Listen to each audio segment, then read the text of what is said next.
Bem, meus irmãos, minhas irmãs, boa tarde. Boa tarde a todos. Nós estamos aqui na Sociedade de Estudos Espíritas Francisco de Assis, no bairro Morém, em Petrópolis, Rio de Janeiro. E hoje, dia 27 de julho de 2023, na quinta-feira, às 16 horas, nós estudamos essa obra, Diversidade dos Carismas, Teoria e Prática da Mediunidade, do Hermínio de Miranda. O meu livro é capa antiga, né? Porque na capa nova ele é amarelinho, bonitinho.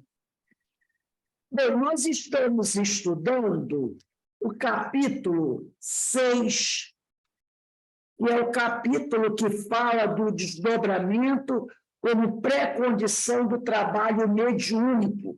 E nós estamos aqui, desculpe, capítulo 8, clarividência, já entramos no capítulo 8, clarividência, que o capítulo 6 foi tão comprido. Então, nós estamos aqui no capítulo 8, que trata da clarividência.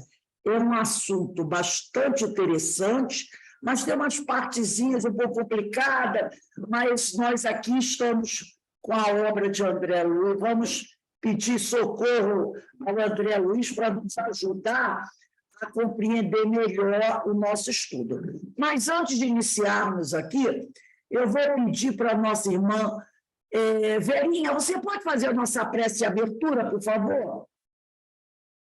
Senta aí.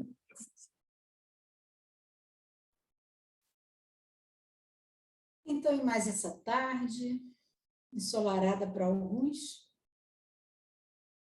vamos pedir a Deus, a Jesus, aos nossos amigos espirituais, que nos auxiliem, abrindo nossas mentes, nos tornando receptivos aos estudos desta tarde, que nos ajudará a entender os ensinamentos que Jesus nos deixou, as lições que já estão ao nosso alcance, que já estão ao alcance do nosso entendimento. Fica conosco, Senhor, fica conosco, Jesus, que os amigos espirituais nos envolvam a todos, envolva a nossa companheira Rose, para que ela encontre nos ensinamentos de hoje as palavras certas que possam falar ao nosso coração e à nossa mente. Obrigada, Francisco, obrigada, Jesus, por mais essa tarde de estudos. Que assim seja, graças a Deus. Graças a Deus. Então, vamos iniciar aqui.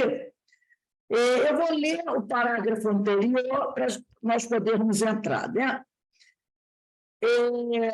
O Hermínio Miranda disse assim no parágrafo anterior: sentindo, contudo, a complexidade da questão, o codificador encerra o seu ensaio teórico sobre as aparições com uma declaração de humildade digna do seu porte intelectual e moral ao escrever.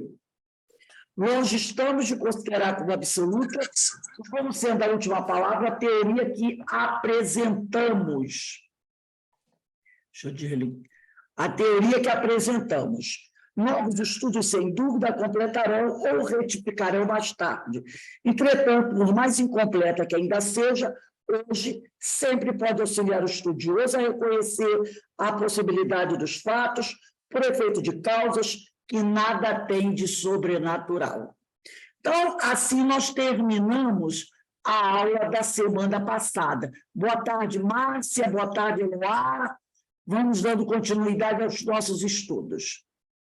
Então, aqui, na aula de hoje, o parágrafo inicia da seguinte maneira: é digno do maior respeito alguém como Kardec, empenhado a fundo na elucidação de questões vitais ao entendimento dos mecanismos da vida e contando com o apoio de eminentes espíritos, recusa-se a assumir a postura de dono da verdade.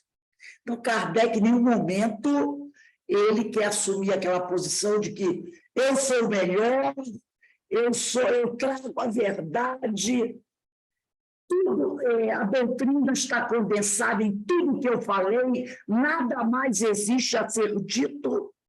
Ele jamais tomou essa posição. E aqui continua Hermínio, mas não apenas isso, deixa aberta a questão a futuros estudos. O que vem de contra ao que alguns companheiros falam. E tem companheiros, que eu não sei porquê, nem de onde tiraram isso, acham que as obras subsidiárias, que são as obras auxiliares, nada tem que acrescentar. Nada tem que acrescentar. E combatem, né? Combatem, a gente vê aí nas redes sociais, alguns sites espíritas, combatem André Luiz, quer dizer, na realidade, combatem a mediunidade do Chico, que combatem André Luiz, né? Combatem Emmanuel, e também a mediunidade do Divaldo, combatendo Joana de Ângeles, principalmente. E aqui Hermínio deixa claro que Kardec deixa aberta a questão a futuros estudos, contentando-se com a satisfação de ter dado a sua contribuição, ainda que incompleta, ao seu esclarecimento. Segundo vemos, aqui ele vai falar de uma revista francesa, né? Reportagens de espiritismo. Tem um verbete clairvoyance, né? Quer dizer, clarividência. A questão foi retomada em texto publicado na Revista Espírita de 1870, após a desencarnação do codificador. Convém lembrar que o Livro dos Médiuns é de 1861. Pelo resumo de Crouzet, é o nome do autor, o problema da clarividência ficou assim colocado no artigo póstumo. Foi publicado, você sabe que a Kardec vem a desencarnar em 1869, né? E aí, eles continuam publicando a Revista Espírita, sendo que, por exemplo, a Revista Espírita publicada pela LAC, Kardec morre em março. A revista LAC, em abril, publica o mês de abril de 1869, ainda porque Kardec já tinha deixado o mês de abril pronto, logicamente, né? Então, o mês de abril da Revista Espírita de 1869 já estava pronto pelo codificador.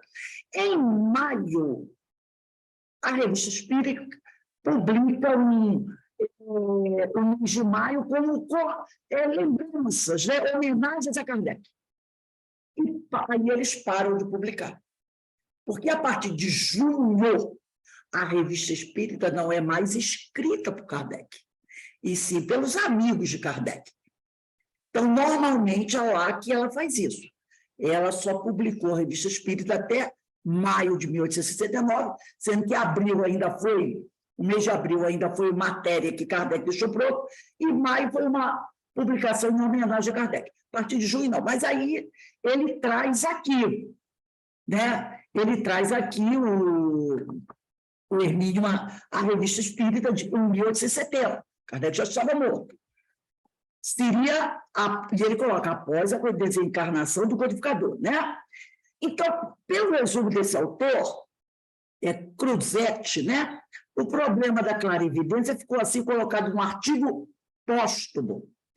A visão sonambúlica não se faz pelos olhos, mas por um sentido novo, sendo que somente por analogia atribui-se o nome de visão a esse sentido. E a gente vai ver aqui que essa nomenclatura, né, clarividência, ela vai ser um pouco questionada. O termo, né? Segundo, na visão à distância, não é o objeto visto que se aproxima do vidente. Porque, às vezes, para se falar visão à distância, o objeto se aproxima do vidente. Não. É a alma do vidente que se aproxima do objeto.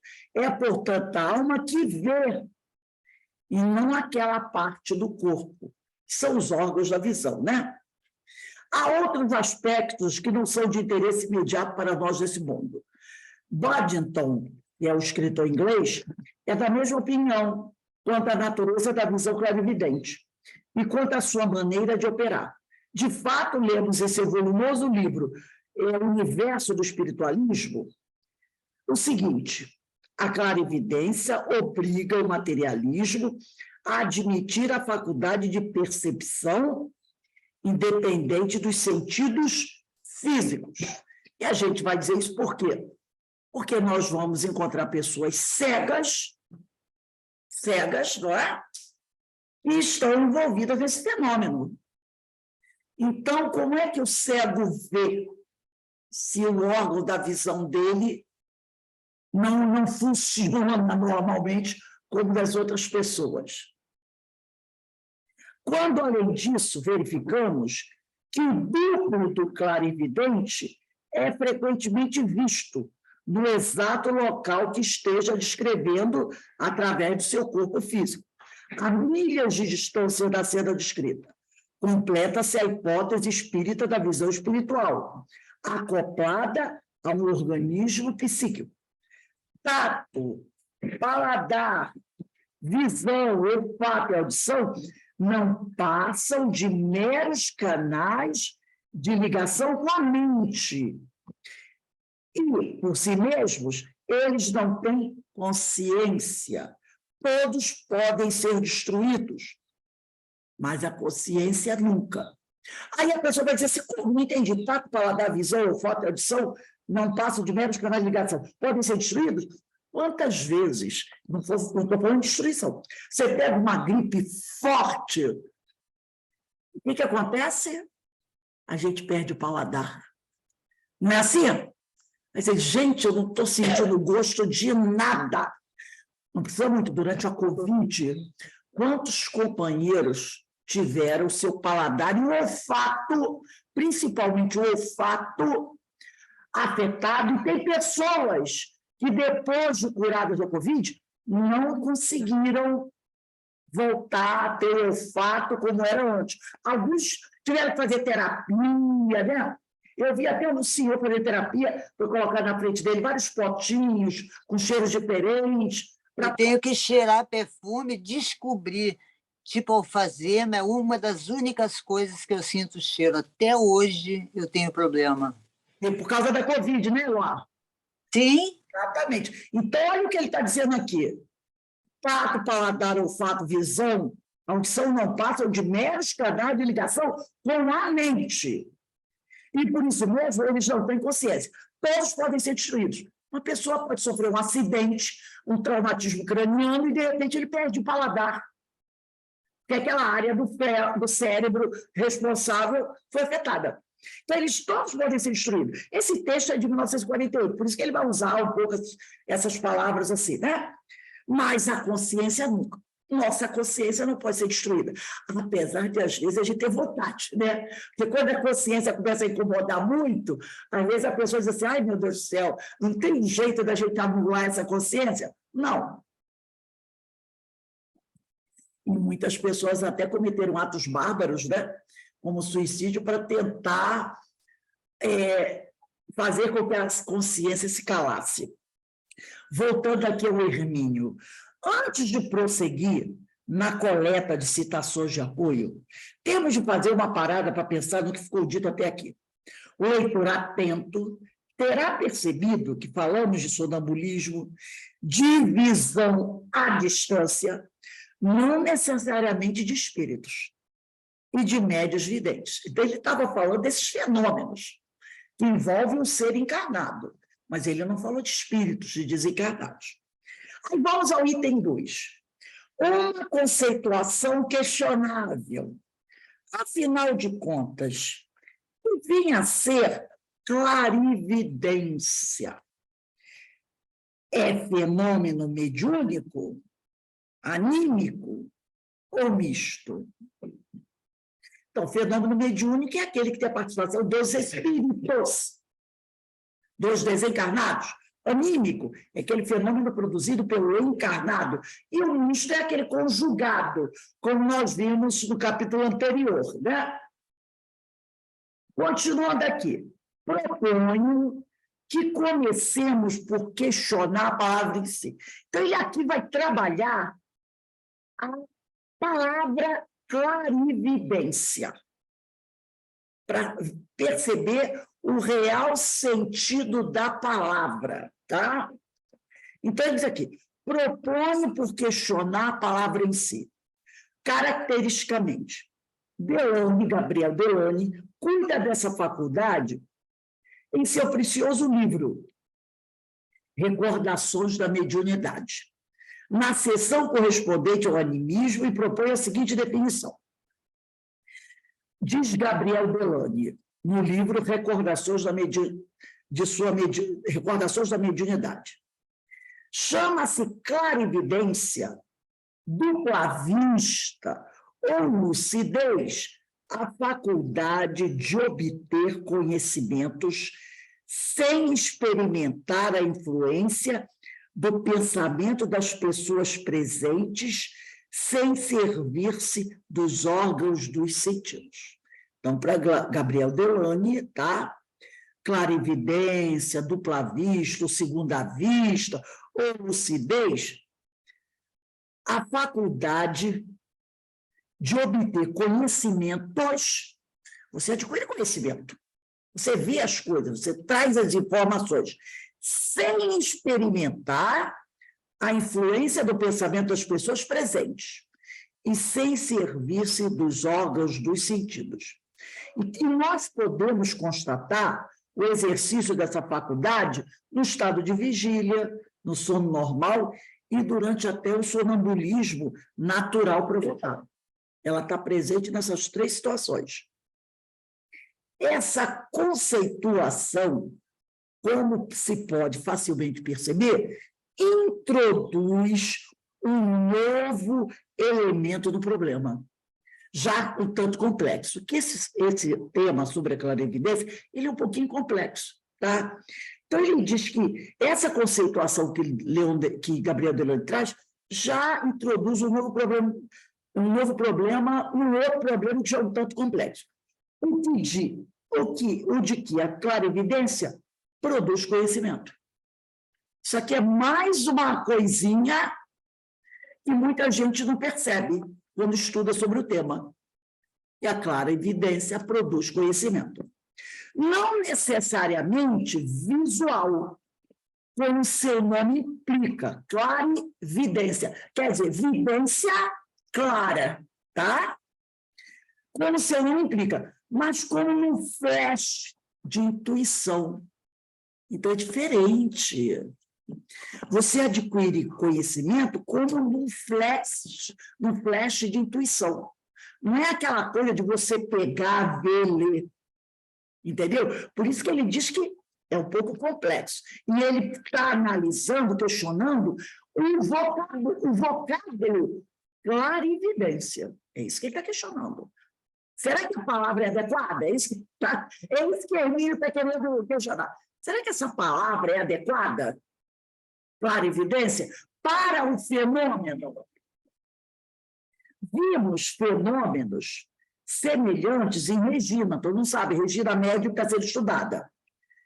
Como vemos em outros médios, ocorre às vezes até com frequência, que eles simplesmente sabem que uma coisa é desta maneira e não daquela, sem terem visto ou ouvido nada a respeito. Aí o Hermínio vai dizer aqui, o termo clarividência teria acomodação também para esse tipo de fenômeno. Então, ele está querendo dizer que a palavra clarividência não é um nome adequado para esse tipo de fenômeno. Que dá margem a outro. E dá margem a outras coisas. Seria o seguinte, eles pegam a palavra clarividência e botam um monte de coisa dentro. Em vez daquela questão que Kardec diz, por que vocês não têm uma palavra para cada coisa? Então, vocês pegaram a palavra clarividência e vários fenômenos foram colocados ali.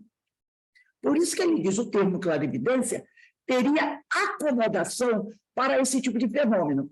No entanto, a palavra em si mesma, a palavra, se você for analisar a palavra clarividência, quer dizer visão clara. E quer dizer clairvoyance em francês, palavra, aliás, que os ingleses adotaram por transplante. Em outro trabalho de Delany, a monumental obra As Aparições Materialistas dos Vivos e dos Mortos, e não está traduzido para o português, Ensina o autor que o termo clarividência era adotado pelos magnetizadores quando seus sujeitos, quer dizer, sensitivos, em estado sonambúlico, tinham condições de ver à distância objetos, pessoas e cenas totalmente fora do alcance da visão comum.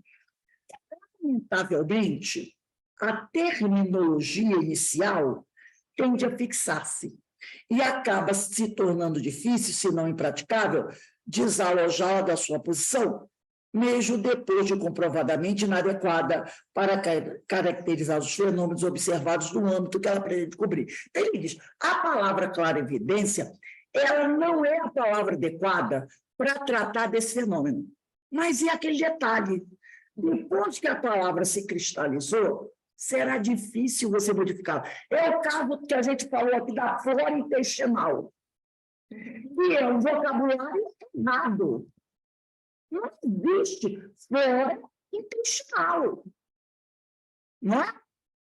Porque são bactérias. Como bactérias podem pertencer ao mundo dos vegetais. Aí a gente lembra que lá no século passado não no outro, né? Porque nós estamos no século XXI, no século XIX, os cientistas da época colocavam as bactérias na família das plantas. A partir de 1960 foi criado um reino para se colocarem as bactérias. E aí, o nome adequado é microbiota intestinal, o reino da microbiota. Mas os médicos, até hoje, inclusive eu tenho um remédio lá em casa, quando a pessoa tem problemas, né, intestinais, usa-se esse remédio. Eu, outro dia, estava olhando a bula, e na bula está escrito, esse remédio serve para equilibrar a flora intestinal. Está errado. O nome é microbiota intestinal. Mas se o sujeito disser assim... Todos os remédios para intestino falam flora intestinal. Todos. Gente, olha só. Esse nome, esse reino, os micróbios, as bactérias, foram classificadas no reino, né? Nesse reino, em 1860. 1860. Já não se aceitava mais o nome flora, né? E flora é o quê? É o conjunto das plantas de uma região. Você pode dizer, então virou fauna intestinal. Não é porque seria mais adequado, mas não, foi criado um reino para as bactérias. Então, o termo certo é microbiota intestinal. Mas vai chegar, de repente, o médico, o paciente, dizer assim, o senhor tem que tomar esse remédio para equilibrar sua microbiota intestinal. Ele vai dizer, eu estou doente de quê, doutor? Estou doente de quê? Então, você encontra nas bulas esse tipo de coisa que é equivocado. Mas como você desarticular isso daí? Entendeu? Não é mais como você tirar. As pessoas vão levar esse nome. Como dentro da doutrina também tem os nomes, né? Olha aí, chakras. É um nome oriental. Mas não é uma terminologia espírita. Não é uma terminologia espírita. Mas o povo fala. Não é? Então, é o que ele está falando aqui. É o que ele está falando aqui. É uma palavra inadequada, mas não tem mais como você modificar isso. Tanto que ele diz aqui, ó, se torna difícil, se não impraticável, desalojar essa palavra, clarividência, da sua posição. Tá? Então, não tem mais como fazer isso. mesmo depois de comprovadamente inadequada, para caracterizar os fenômenos observados no âmbito que ela pretende cobrir. Dizer de outra maneira, o termo se consolida no vocabulário científico ou técnico, antes de ter uma visão mais abrangente do problema sob exame. Quer dizer, antes da clarividência ser estudada, a palavra já estava consolidada. A palavra já estava consolidada. Assim que se observou que a pessoa magnetizada podia ver a distância com a maior clareza, como se lá estivesse. Cunhou-se a palavra clarividência. Quando perceberam isso, já criaram a palavra. Agora vamos estudar o fenômeno. E essa palavra é adequada. Mas como é que eu vou mudar o termo agora? Não dá. O termo colou. Só mais tarde, diz Hermínio, foi possível observar que a pessoa não estava vendo a distância. Porque, olha só, olha o que os cientistas, os pesquisadores da hora perceberam. Eles deduziram o seguinte: assim que se observou que a pessoa magnetizada podia ver a distância com maior clareza, como se lá ela estivesse, criou-se a palavra clarividência. Só mais tarde, quando eles foram estudar o fenômeno, foi possível observar que a pessoa não estava vendo a distância. Eles achavam que a pessoa estava. Por isso botaram clarividência, evidência clara. Aqui e o local está... Exatamente, pensavam que estava, criaram a palavra. Depois viram, ela não está vendo a distância. A própria terapeuta está lá. A palavra não está correta. E agora, como é que eu vou mudar essa palavra? Vou dizer, não, gente, vou mudar a palavra. O pessoal já tinha assimilado. E sim, no próprio local. E não propriamente utilizando de seu sentido de visão. Porque, clarividência é visão clara, mas ela não está usando a sua visão. E nem está vendo a distância. Percebeu que a palavra está errada? São dois equívocos. Ela não está vendo a distância e ela não está tendo uma visão usando os seus órgãos físicos. Aí ele diz aqui, mas no corpo espiritual. Então, ele diz aqui, ensina o próprio local e não propriamente utilizando-se de seu sentido visão, mas de suas percepções globais, não no seu corpo físico, mas do corpo espiritual, do perispírito.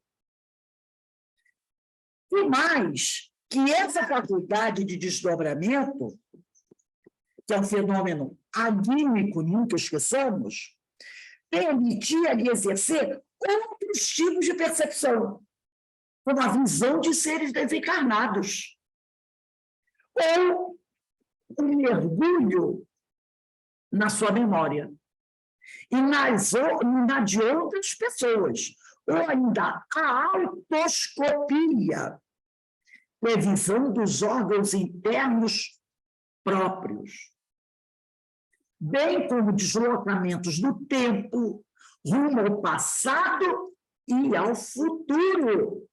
Olha só.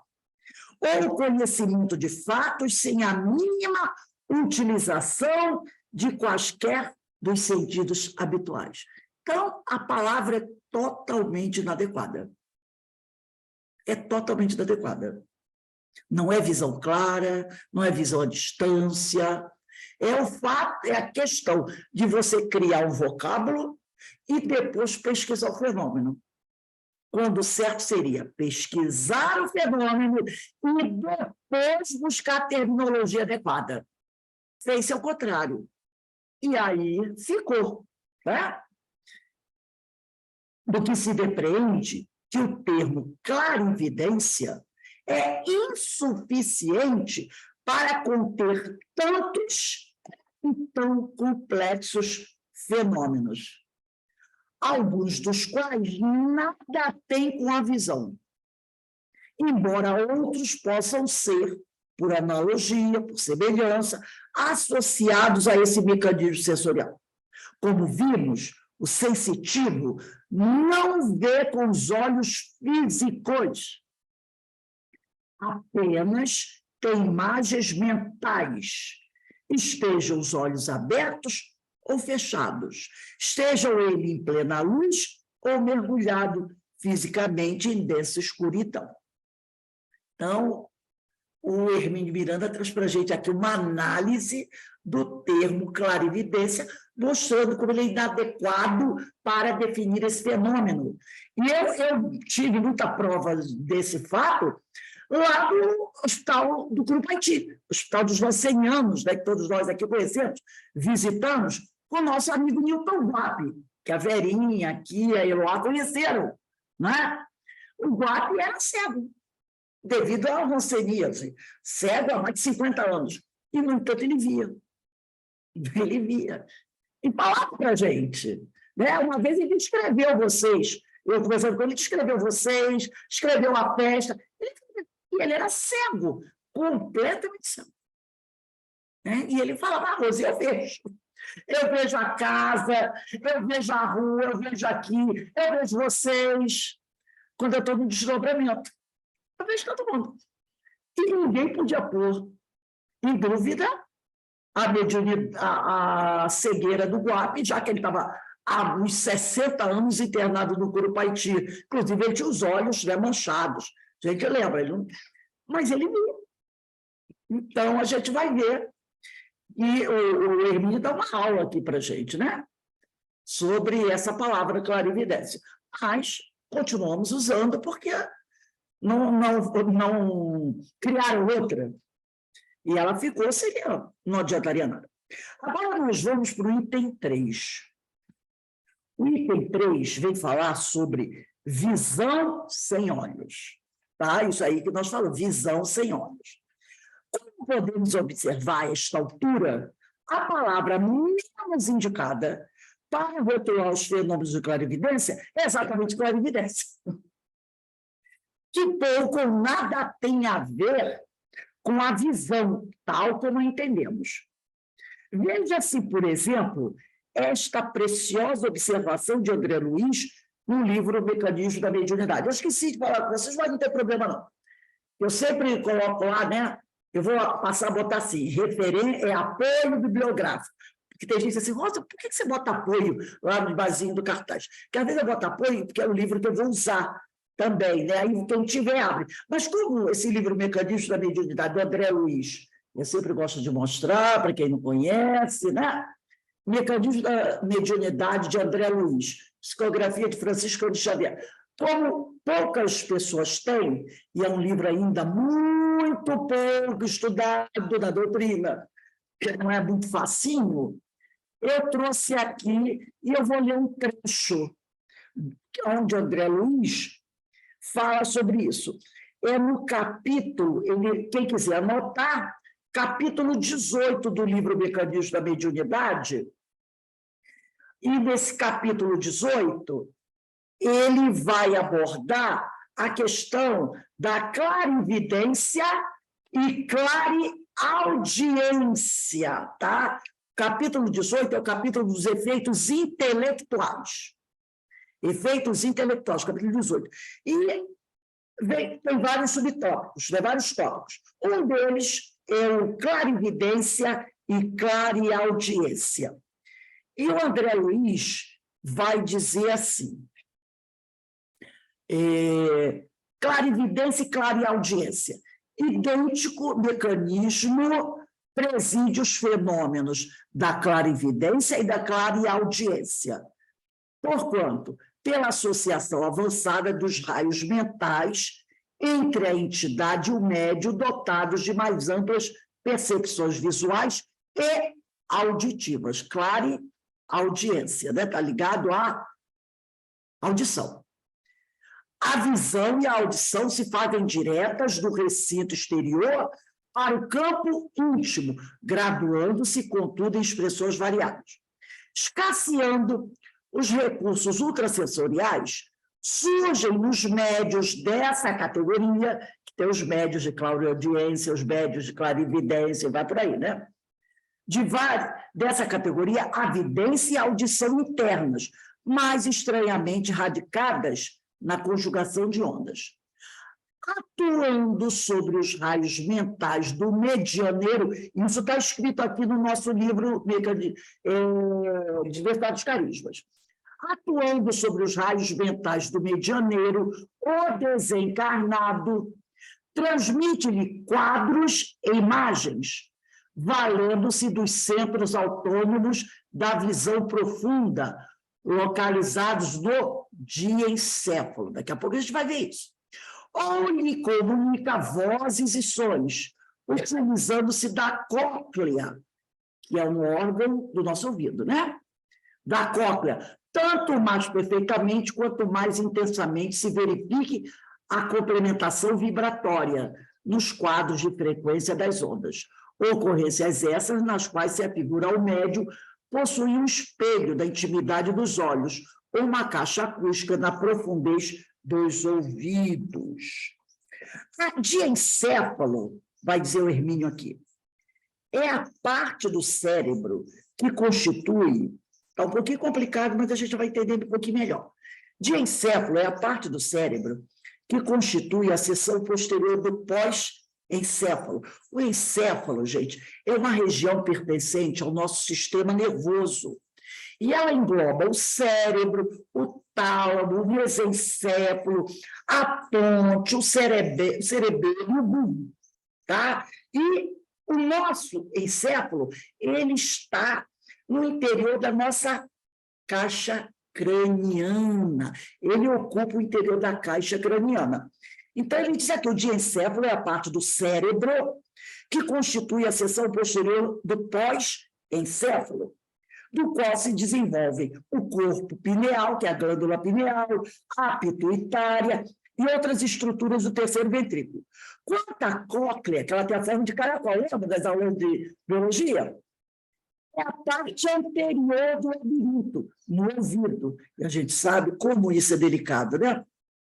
Ainda sobre a função do diencéfalo, na visão sem olhos, encontramos outro ensinamento em André Luiz, desta vez em Evolução em Dois Mundos. Discorre o autor espiritual sobre o mecanismo dos sonhos, quando a mente se volta do sono para o refúgio de si mesma. Quem quiser anotar aí, quando ele vai falar aí ele fala Evolução em Dois Mundos, quem quiser botar aí, ó, capítulo 17 da primeira parte, né, no nosso livro aí, só porque mais tarde, se alguém quiser estudar, Evolução em Dois Mundos é o capítulo 17, primeira parte. Então, eu vou partilhar aqui um texto com vocês, para a gente falar um pouquinho desse diencéfalo e para a gente falar sobre esse trecho do Evolução em Dois Mundos, que ele colocou aqui, assim pequenininho, e vocês sabem que eu gosto de ampliar o negócio, né? Então, vamos lá. Olha aqui. Vamos, está todo mundo vendo, não está? Diencéfalo. Olha aí o nosso diencéfalo que ele tanto citou. O diencéfalo se encontra no centro do encéfalo. É aquela região, falei, pertencente ao sistema nervoso, que engloba o cérebro, o tálamo, o mesencéfalo, a ponte, cerebelo e bulbo, e ocupa o interior da caixa craniana. Aqui, vamos lá no nosso desenho. Diencéfalo, essa parte marronzinha aqui do meio, ó. Tá vendo? É o diencéfalo. Ele compreende as seguintes partes: o tálamo, o hipotálamo, o epitálamo e o subtálamo fazem parte do nosso diencéfalo. Tem função importante. Aqui, ó, vamos olhar o nosso desenho aqui, ó. Mesencéfalo, ponte, bulbo, medula espinhal, cerebelo, né? Ele tem função importante na sensação de dor, frio, pressão e calor. Também age na regulação do ciclo circadiano. Daqui a pouco a gente vai falar do ciclo circadiano, importantíssimo. E nos eixos hormonais, lembra que ele falou da glândula pineal e pituitária? Entre outras funções. O diencéfalo é o centro de controle que faz com que o nosso corpo mantenha o seu equilíbrio interno ou homeostase. Lembra que ele falou da cóclea, labirinto, Quem tem labirintite sabe o problema que é. Você roda e cai, né? O pessoal pensa até que você está incorporando. Você roda e cai, né? Mantém a temperatura corporal. Olha quantas funções tem o diencéfalo. Regula o apetite e, portanto, a ingestão de alimentos. E nessa região do cérebro. Perceberam? A bênula, que é uma parte do epitálamo, está relacionado ao medo e à depressão. É o principal modulador do funcionamento do sistema nervoso vegetativo. Olha como é importante o diencéfalo. Tá? Aí, vamos ter outra visão aqui do nosso diencéfalo. Aí, ó. Telencéfalo, essa parte vermelha. O diencéfalo é esse verdinho. O mesencéfalo é esse marronzinho aqui embaixo do verdinho. A ponte, o amarelinho, o bulbo é azul, o cerebelo é esse marronzinho aqui, ó, do lado da ponte, né? Então, nós temos aí. E até uma foto dele, sozinho no meio, né, do cérebro, tá lá. Aqui, eu vou falar com vocês sobre esse ciclo circadiano, tão importante, tá? O ciclo circadiano, ou ritmo circadiano, é um relógio de 24 horas, que orienta o funcionamento do nosso organismo entre o dia e a noite. Ele é responsável por regular as atividades físicas, mentais e comportamentais do corpo, influenciando na produção de hormônios, no estado de vigília e sono, nos níveis de energia, entre outros aspectos. Comandado pela mudança de luminosidade, desde a escuridão da noite até a claridade do dia, o ciclo circadiano trabalha constantemente para que nosso corpo consiga acordar, sentir fome, estar ativo, ficar com sono e assim por diante. Como funciona esse ciclo? Funciona o ritmo circadiano. O ciclo circadiano é o ciclo de um dia ao qual estamos expostos. A luz do dia e a ausência dela à noite influenciam o nosso relógio biológico, ditando como o nosso organismo se comporta no decorrer das 24 horas que compõem o dia do nosso planeta. Guiado principalmente pelo Sol, este é o meio pelo qual todos os seres vivos, incluindo as plantas, se adaptam à vida na Terra e estabelecem padrões de comportamento em cada momento do dia. Por isso, ficamos mais ativos durante o dia e diminuímos o ritmo das atividades ao anoitecer. Nos seres humanos, em geral, o controle sobre as escolhas para a realização das atividades diárias está em nosso cérebro. Nesse caso, estamos falando especificamente sobre o hipotálamo, onde se encontram numerosos centros do sistema nervoso, simpático e parasimpático. Sua principal função é manter o equilíbrio das funções internas corporais em ajustamento ao ambiente, captadas pela retina dos olhos. Esses sinais, por sua vez, são transmitidos para o cérebro, que permite a secreção de diferentes hormônios essenciais para o pleno funcionamento do nosso corpo. Entre eles, a melatonina, que, em resposta à escuridão, tem seus níveis aumentados para preparar o corpo para dormir, diminuindo a temperatura corporal, a pressão arterial, a frequência cardíaca, a respiração, o metabolismo corporal e a atividade do sistema urinário. Já durante o dia, quando a retina detecta a luz natural, a produção de melatonina é inibida e o cérebro envia estímulos para as glândulas suprarrenais para aumentarem a produção de cortisol, que deixa o corpo mais alerta e aumenta a vigília durante o dia. Gente, é extraordinário, não é? Tudo isso acontecendo aonde? No nosso cérebro, no diencéfalo. Né? Como isso é importante. Aí aqui eu trouxe agora esse trecho.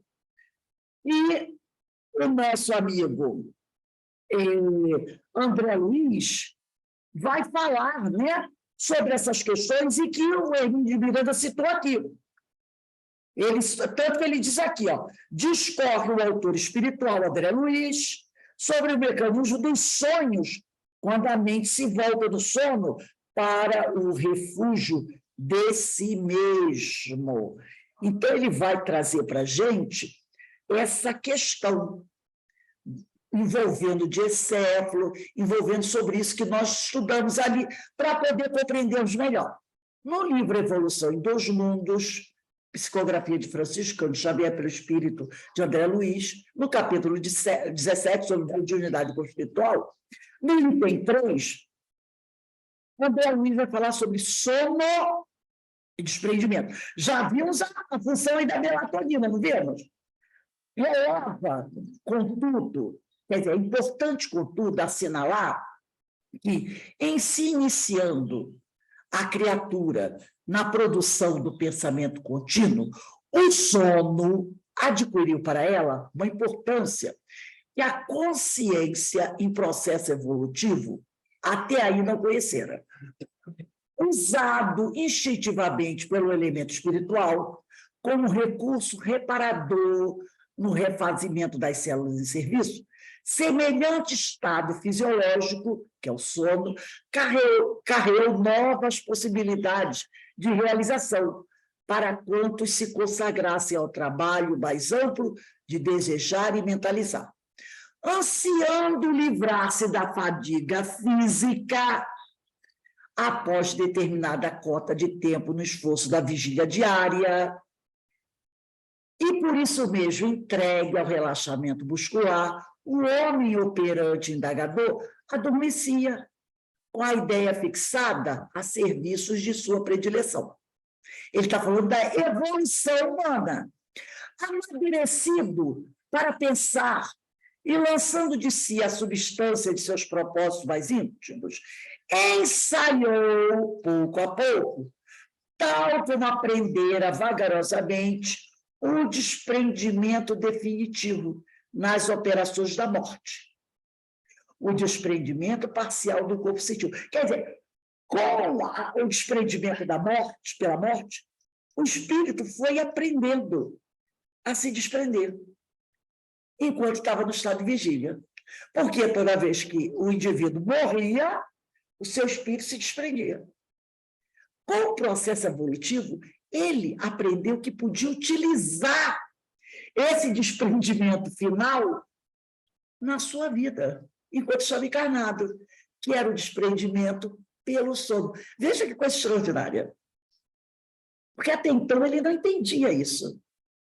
Então, o que ele diz aqui, ó, amadurecido para pensar e lançando de si a substância de seus propósitos mais íntimos, ensaiou, pouco a pouco, o princípio inteligente, tal como aprendera vagarosamente o desprendimento definitivo nas operações da morte, o desprendimento parcial do corpo sutil durante o sono. Vagarosamente também.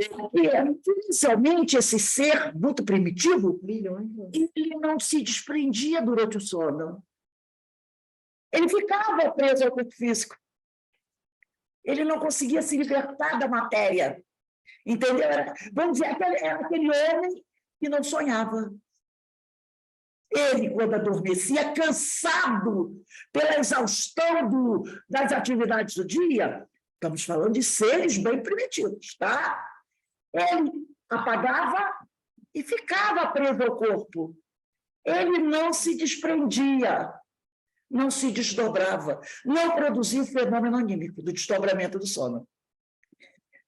Com os milhares de anos passados, com esse processo evolutivo, amadurecendo a sua razão, ele foi percebendo que, ao desencarnar, ele se libertava desse corpo. Ele percebeu que poderia também fazer isso ainda encarnado. que ele poderia liberar o seu espírito, o espírito, né? Poderia se liberar do corpo sem estar morto. Foi uma experiência, é sensacional isso, né? Quando ele diz aqui, ó, amadurecido para pensar, porque essa criatura, né, que ainda não tinha o livre-arbítrio, que não usava da razão, ela não pensava, era instinto, ela não pensava. Conforme vai amadurecendo o pensar, conforme ela vai aprendendo a pensar, olha só, e lançando de si a substância de seus propósitos mais íntimos. Que substância é essa? Seu pensamento. Ela começa o quê? Liberar as ondas mentais. Isso levou tempo. Ensaiou, pouco a pouco, tal como aprendera vagarosamente, o desprendimento definitivo nas operações da morte. O desprendimento parcial. Porque ela também aprendeu a fazer esse desprendimento definitivo. Tal como ela aprendeu a fazer o desprendimento definitivo, ela aprendeu a fazer o desprendimento parcial do corpo sutil durante o sono, desenfaixando-o do veículo de matéria mais densa, embora sustentando-o ligado a ele por laços fluídicos magnéticos, o tal do cordão de prata, a se dilatarem levemente dos plexos e com mais segurança, conforme o tempo foi passando, da fossa romboide, que é o assoalho do quarto ventrículo, que é uma parte do cérebro, tá? Encetado o processo de sonolência, quer dizer, cristalizado, construído com as reações motoras empobrecidas, impondo, reparou, com as reações motoras empobrecidas, é o espírito ainda muito primitivo, impondo mecanicamente a si mesma o descanso temporário, no auxílio às células fatigadas de tensão, isto desde as eras remotas em que o pensamento se lhe articulou com fluência e continuidade, permanece a mente, através do corpo espiritual, na maioria das vezes, justaposta ao veículo físico, à guisa de um cavaleiro que repousa ao pé do animal, de que necessita para a travessia de grande região em complicada viagem, dando-lhe ensejo à recuperação e pastagem, enquanto ele, o cavaleiro, se recolhe ao próprio íntimo, em si mesmando-se para refletir ou imaginar, de conformidade com seus problemas e inquietações, necessidades e desejos. Belíssimo texto de André Luiz. É um texto que a gente tem que ler assim, devagarzinho, para que a gente possa ir pegando a imagem que ele está construindo. Eu achei essa analogia que ele fez aqui, ó, do cavaleiro, fantástica, tá? Quando ele diz aqui, ó, encetado ao processo de sonolência, com as reações motoras, empobrecidas ainda, impondo mecanicamente a si mesmo o descanso temporário, no auxílio às células fatigadas de tensão, isto desde as eras remotas, em que o pensamento se lhe articulou com fluência e continuidade, permanece a mente, a nossa mente, através do corpo espiritual, na maioria das vezes, justaposto ao veículo físico. Por quê? Porque o cara está encarnado. Ele está encarnado. Então, a mente está ligada ao corpo espiritual. Ela não se desliga do corpo espiritual. Aonde o espírito for, ela vai. Então, ele diz aqui, avisa como se fosse um cavaleiro a mente, que repousa ao pé do animal. Quem é o animal? É o corpo, é o perispírito que está ali, né? De que necessita para a travessia de grande região e complicada viagem, dando-lhe ensejo a recuperação e pastagem, enquanto ele, o cavaleiro, se recolhe ao próprio íntimo, e se mesmando-se para refletir ou imaginar, de conformidade com seus problemas, inquietações, necessidades e desejos. Aí continua André Luiz. Aspectos do desprendimento. É dessa forma, aliviando o controle sobre as células que a servem no corpo carnal, que a mente se volta no sono para o refúgio de si mesma, plasmando na onda constante de suas próprias ideias as imagens com que se compraz nos sonhos agradáveis, em que saca da memória a essência dos seus próprios desejos, retemperando-se na antecipada contemplação dos painéis ou situações que almeja concretizar. Para isso, mobiliza os recursos do núcleo da visão superior, no diencéfalo, de vez que aí as qualidades essencialmente ópticas do centro coronário e acalentam no silêncio do desderramamento transitório todos os pensamentos que lhe emergem no seio. Então, André Luiz aqui vai trazer para a gente um texto altamente científico. Mas se nós acompanharmos esse texto com o estudo que a gente já tem feito da doutrina espírita, dá para a gente compreender completamente o que ele está falando. Ele está falando aqui do processo evolutivo do ser humano desde as eras primitivas. Ele deixou claro aqui que aquele homem primitivo, que devia ter pelo no corpo ainda, né, muito antes do fogo, de ter descoberto a utilização do fogo, esse homem não desdobrava pelo sono. Ele não conseguia se libertar. Quando o corpo cansava e apagava, esse princípio, né, inteligente ficava preso ao corpo, porque ele não sabia produzir esse fenômeno anímico que a gente produz a todo momento, quando a gente dorme, que é o desprendimento pelo sono. Ele precisou exercitar para poder se desprender, para poder sonhar. Entendeu? É disso que ele está falando. Que é tudo um processo que levou milhões de anos para acontecer. Olha que coisa fantástica. É fantástico, né? E como foi que ele aprendeu isso? O mecanismo da morte. Quando ele começa a raciocinar, ele começa a raciocinar, porque inicialmente, quando esse ser primitivo morria, desencarnava, alguém estudou aqui a caverna, o mito da caverna de Platão? O que acontecia? Ele chegava ao plano espiritual, o que ele via o desesperava. Ele queria fazer, eu quero voltar para a segurança da minha caverna. Então, ele não ficava muito tempo no plano espiritual. Ele não ficava, porque ele não conseguia entender aquilo que ele percebia. Por isso, ele queria voltar para a sua caverna, o mito da caverna de Platão, gente. E ele, reencarnava logo novamente. Logo ele reencarna e desencarnou, encarnou, desencarnou, encarnou. Era trabalhando automático. Até que a mente, o cérebro, que antes era atrás da face, né? O cérebro começa a se expandir. E começa a ver o quê? Um vislumbre de raciocínio. E, logicamente, com a ajuda dos amigos espirituais, que aí são guias. Porque vocês, nós não temos guia. Sabe por que nós não temos guia? Nós não temos guia porque nós temos razão e livre-arbítrio. Quem tem guia é quem não sabe andar.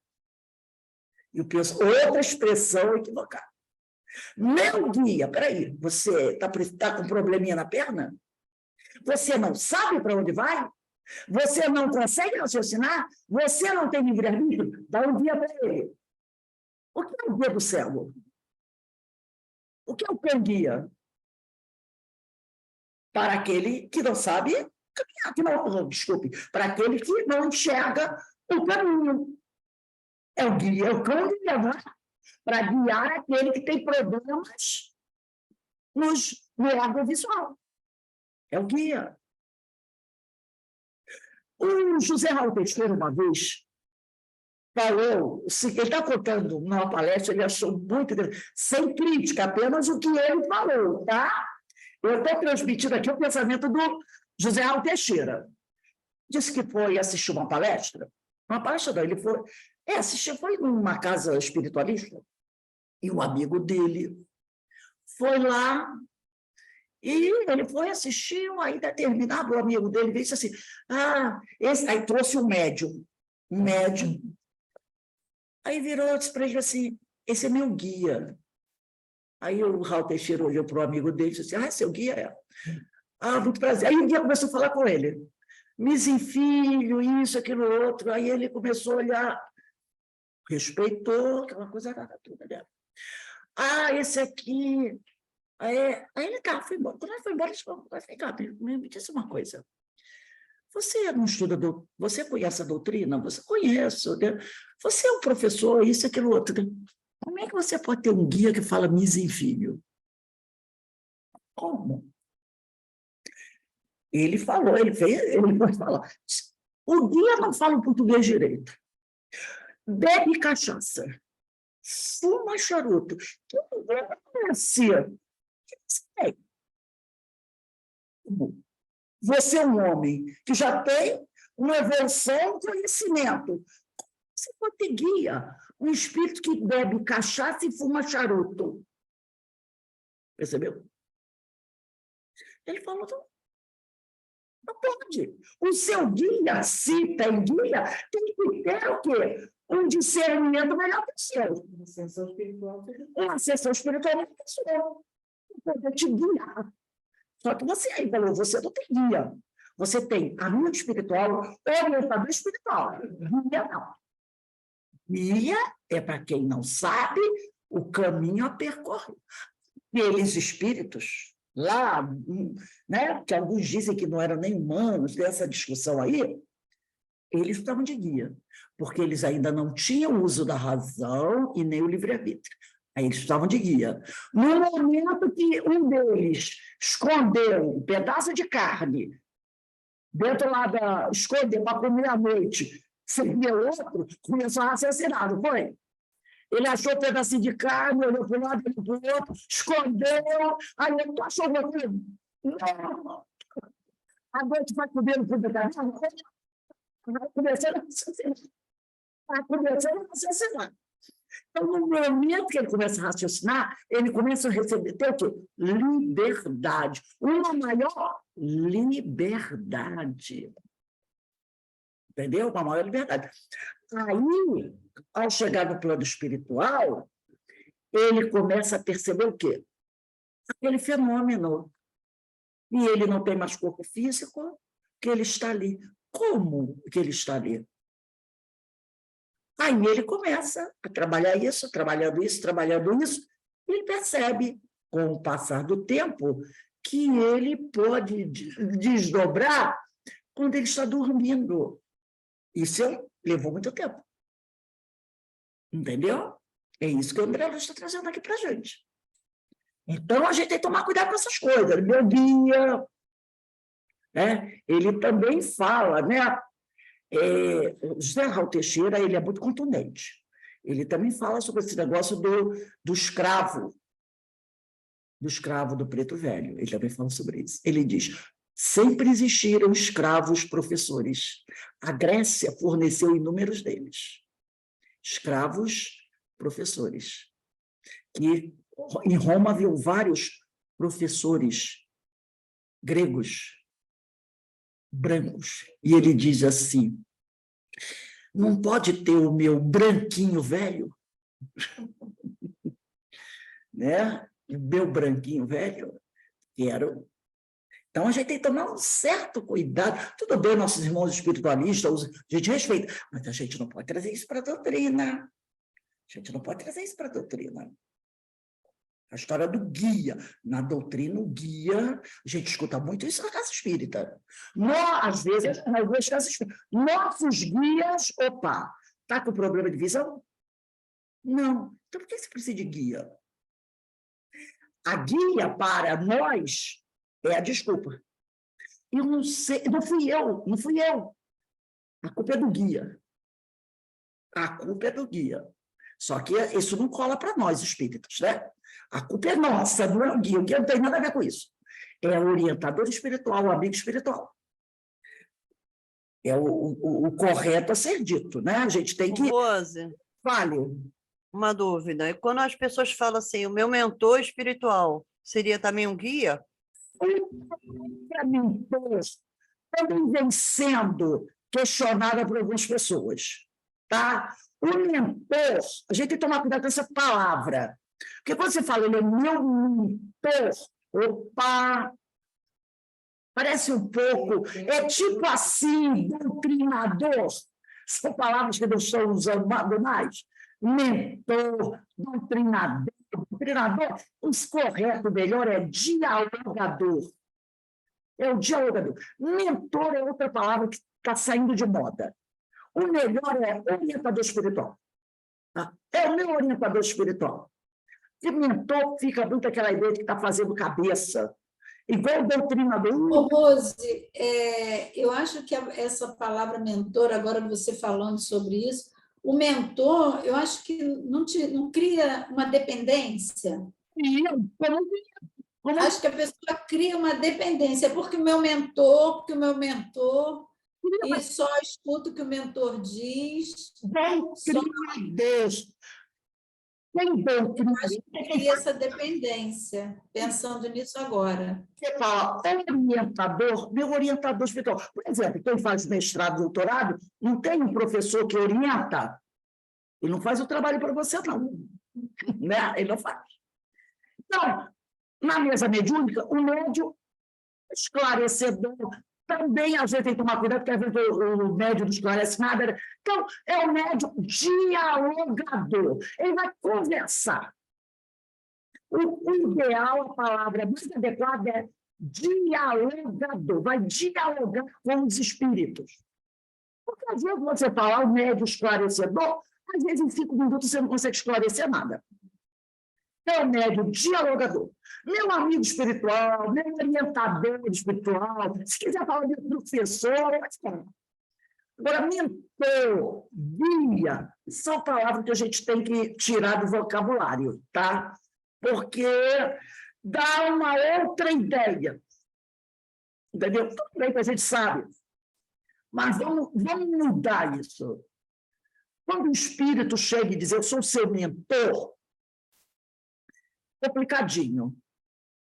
É complicadinho. A Ivone, várias vezes, ela fala o quê? É meu orientador. Ela usa esse termo, né? Meu orientador, que me puxa a orelha, né? Me puxa a orelha, me chama a atenção.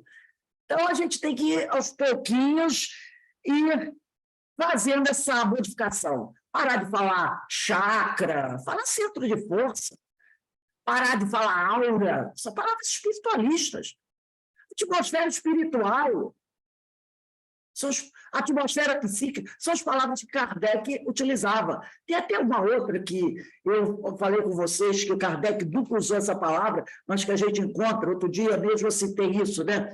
Falei com vocês aqui, olha, essa palavra aqui, que ele utiliza, lembre-se que Kardec nunca utilizou essa palavra, tá? Então a gente vai, é o tal dos elementares, que nunca utilizou essa palavra.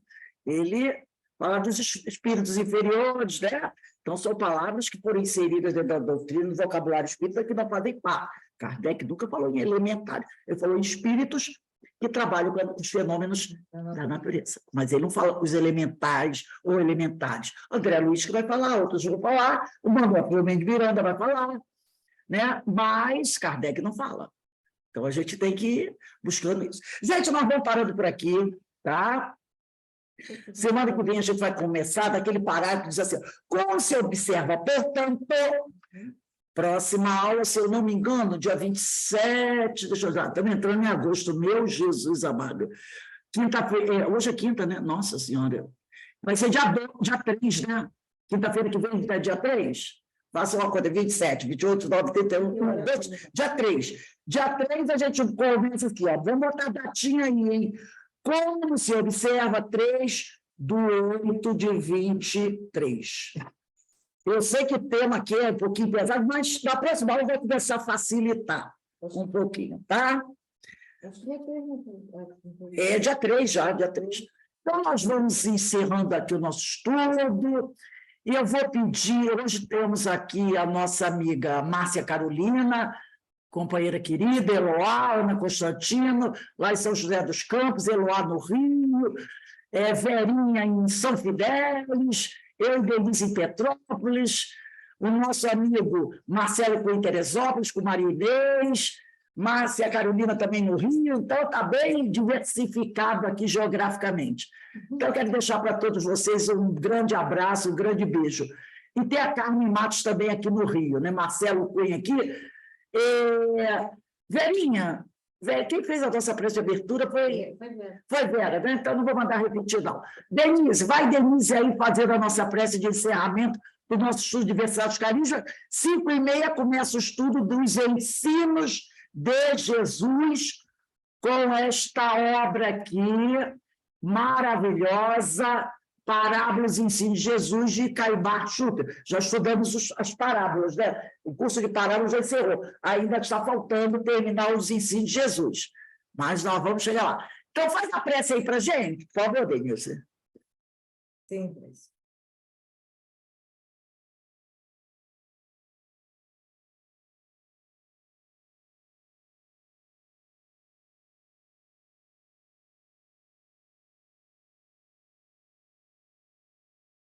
O microfone está fechado, Denise.